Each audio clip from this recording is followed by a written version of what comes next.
అమెరికాలో ఘోర విమాన ప్రమాదం జరిగింది. లూయిస్ విలేలో ఓ కార్గో విమానం కుప్పకూలింది.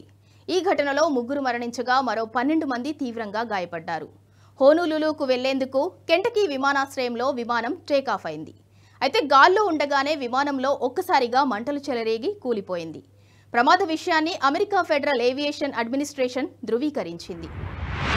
వరంగల్ జిల్లా కాంగ్రెస్ ఎమ్మెల్యేలకు హిజ్రా పుష్పితాలయ సవాల్ విసిరారు. పరిపాలన చేతగాకపోతే ట్రాన్స్జెండర్లలో కలిసిపోవాలన్నారు. ఎలా పరిపాలించాలో తామే చూపుతామని స్పష్టం చేశారు.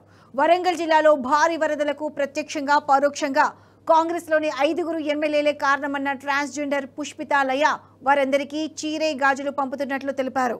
కాంగ్రెస్ ప్రజాప్రతినిధులు కమిషన్లు తీసుకుని అక్రమ నిర్మాణాలకు పర్మిషన్లు ఇవ్వడంతోనే వరంగల్కు వరదలు వచ్చాయన్నారు. ప్రభుత్వం వెంటనే స్పందించి వరద బాధిత ప్రాంతాల్లోని ఒక్కో కుటుంబానికి ₹1,00,000 పరిహారం ఇవ్వాలని డిమాండ్ చేశారు. సిద్దిపేట జిల్లాలో దొంగలు రెచ్చిపోయారు. తాళం వేసి ఉన్న ఇళ్లనే దుండగులు టార్గెట్ చేశారు. దోపిడీకి పాల్పడుతున్నారు. గోసానపల్లి గ్రామంలో తాళం వేసి ఉన్న ఇంట్లోకి దుండగులు చొరబడి 18 తులాల బంగారు ఆభరణాలు, 5 తులాల వెండి, 30,000 నగదును ఎత్తుకెళ్లారు. ఇంటి యజమాని ఆస్కార్ నరసింహులు ఫిర్యాదు మేరకు పోలీసులు కేసు నమోదు చేసి విచారణ చేపట్టారు. ఉత్తరప్రదేశ్ మీర్జాపూర్ జిల్లాలోని చునార్ రైల్వే స్టేషన్లో యాత్రికులు పట్టాలు దాటుతుండగా రైలు ఢీకొని 7 చనిపోయారు. ఈ ప్రమాదంలో పలువురికి గాయాలయ్యాయి.